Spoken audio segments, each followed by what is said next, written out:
Now, we are back in Ames, Iowa tonight to bring you all the very latest on all of these results. And Bachmann's victory was a narrow one. She beat out Texas Congressman Ron Paul by just 200 votes. He came in second with 28% of the vote, followed by Tim Pawlenty with 14%, Rick Santorum, Herman Cain, Rick Perry, Mitt Romney, Newt Gingrich, John Huntsman, and Thaddeus McCotter. They followed in that order. And joining me with reaction to all of the day's events is Kentucky Senator, the one and only, well, son of today's second-place finisher, Rand Paul is with us. Rand, how are you? Good to see you, Sean. How about an Iowa welcome, Rand Paul? Good to see you. Good to be with you. All right, so you and I have talked about how passionate your dad's followers are. You're obviously supporting your dad. Right. You happy with the second-place victory today? We're ecstatic, although I did tell him we should have stopped at Walmart. We have some really cute grandchildren. If we'd have had them out in front of Walmart, we just need 150 more. I know, we could have won. Close. But what do you think this race came down to? Iowa's always an indicator, a state that believes very strongly in low taxes, conservative principles, things you advocate all the time, also family values. Kind of sounds like the Tea Party a little bit to me. I think the Tea Party was a big victory here. Think of the two most prominent people who represent the Tea Party. Michelle Bachmann's one, Ron Paul's another. Slightly different on some issues, but in large sense represent the Tea Party. I think the Tea Party versus the establishment, big victory for the Tea Party. Well, it's interesting you say that because Debbie Wasserman Schultz. Any fans of Debbie Wasserman Schultz here? She's not in the Tea Party. I don't think she's in the Tea Party. I don't think she's a registered member.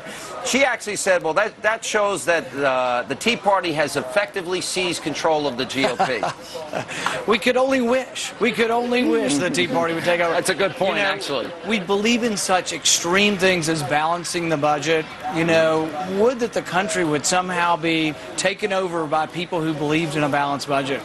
Well, you know, this is the interesting thing. As we were debating the debt ceiling, and I had you on a lot, radio, TV, we talked about this a whole lot.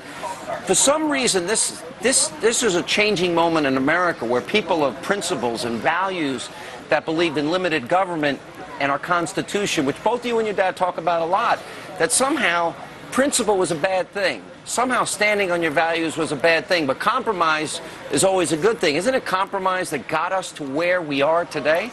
Well, I think it's interesting that it's probably the opposite politically now. The people who are doing well, Michelle Bachmann included, Ron Paul, are people who do stand on principles and aren't afraid to say it.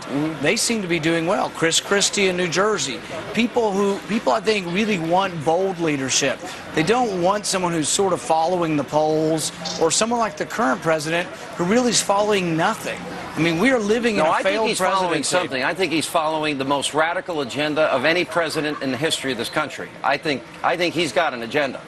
Yeah, but I think he's confused, really. I mean, look at, he's begging Timothy Geithner to stay. We've been saying all week, Timothy Geithner should resign. Get out of here. Yeah. We're going to try to make the Senate and the House vote on a vote of no confidence. We think it's time for Timothy Geithner to go. We see no objective evidence that the economy is getting better. Joblessness is up. People are suffering. Gas prices have doubled. Food prices are up. There's nothing good about our economy. Stock market's in the tank. In fact, I think the stock market has already voted on Timothy Geithner. It's been a vote of no confidence. Well, same with the president and the president's failed policies. You know, it's interesting because we saw in the debate on Thursday night, you know, this little exchange between Rick Santorum, Senator Santorum, and your dad. And I talked to a lot of conservatives. They agree with your dad on issues. That was a good catch. They agree with your dad on issues involving economic conservatism, fiscal conservatism, but they disagree with him on this sort of hands-off approach on, you know, Iran, the bomb, and all these other issues. Is that going to be problematic for him? Because that came up in the 2008 campaign as well. Yeah, I think what the thing is that what my father represents and what he talks about is that we should only go to war constitutionally, that we should declare war, that Congress should vote on it. Think about what we're doing in Libya right now. Right. We've gone into a war with no vote of Congress, but they say, oh, the UN approved it. So yeah, it's who like, cares? yeah, I mean, the UN, our Constitution doesn't say anything about the United Nations. So it is a different position slightly than other candidates are taking, but at the same time, he truly believes that we should be reluctant to go to war.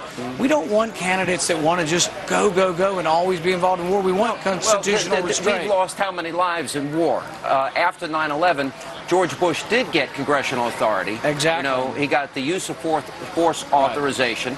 Right. So that was, but you're right, Libya is a very different standard.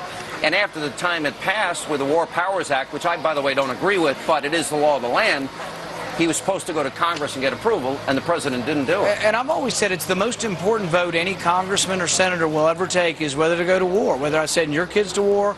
I have an 18-year-old. I went to Walter Reed recently and met a 19-year-old who lost his leg there. Serving proudly, I mean, doing what he can to defend America, but at the same time, is it not incumbent upon our representatives to have a debate before we send him to war? Well, and I think that was important. Look at these two lovebirds behind you here.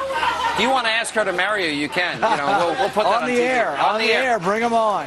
One of the things where we have had great agreement, and a lot of people seem to be missing this, during this debt ceiling debate, I was against it. I know you were against it. Louis Gohmert was here is against it. Steve King's against it. Michelle Bachmann is against it.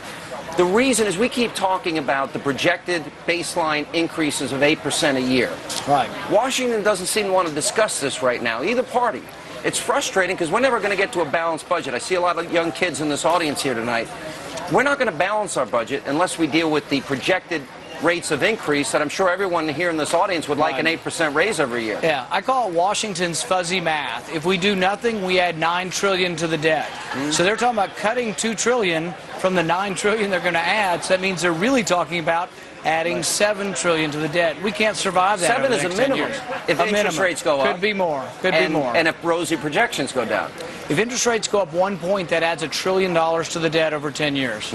Now, a lot of people have wanted you to run for president. One poll at a time, and I think we have a great choice this year. If your father didn't get in, would you have thought more deeply about it? Only one Paul at a time. Right now, this is the year Ron Paul has great recognition. 80% of America knows him. He has single-handedly really created a whole new wing of the Republican Party. And whether we always agree on everything, the one thing that's good for the Republican Party, and I know you're a conservative, right, but for Republican Party politics, he's brought all these independents, libertarians, Democrats, disgruntled Republicans, but he's brought this whole wing of the party back. Everybody should be thanking him for making the Republican Party bigger. How do you identify yourself? You and I have kidded around about this, because you and your dad disagree on a few issues. Right. How do you identify yourself? As a constitutional conservative. I think that the Constitution should dictate what the federal government does, and they shouldn't be doing anything that wasn't given to them by the people. Well said. Senator Paul, good to see you. Thank you so much for being with us.